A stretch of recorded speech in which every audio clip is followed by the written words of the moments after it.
Hi, I'm Alexi. In this video, we'll go over we'll solve for the second layer of a Rubik's Cube. In step 1, we started with a daisy, had a white cross, and solved for the remaining corners to give you the white squares, and layer 1 complete. Today we're going to do the second layer.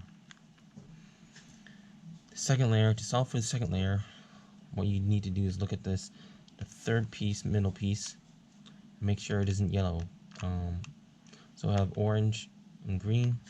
What you need to make sure is, so you rotate the top part to matches orange,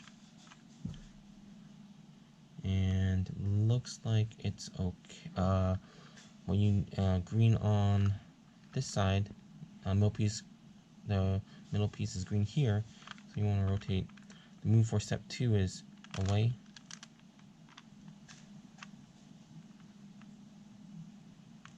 or sit away, down, back, up, and then you want to rotate it to solve for the white piece since it's missing there. So away, down, back, and up. Okay, so this is not a valid piece because it has yellow. You want to avoid that, even though it's green.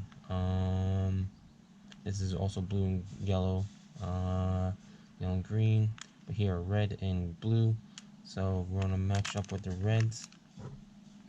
Blue is on this side, so you want to rotate it away, bring the right piece down, rotate it back up, and then the white piece here, you want to fix it by going away. Since it's here, you want to go away, down, back, and up. And now we're looking some more here. Again, not good because it has a yellow piece, not good because it has a yellow piece, not good because of the yellow piece. Okay to solve because it's not yellow. So it's red, rotate the top part, layers 1 and 2 so it matches, and bottom of it is green. Green's on the left, so you want to rotate away from the left. Rotate this piece down, back up, back up. Now we'll fix for the white, go away. So white is up here, away, down, back, and up. And that solves for layer 2.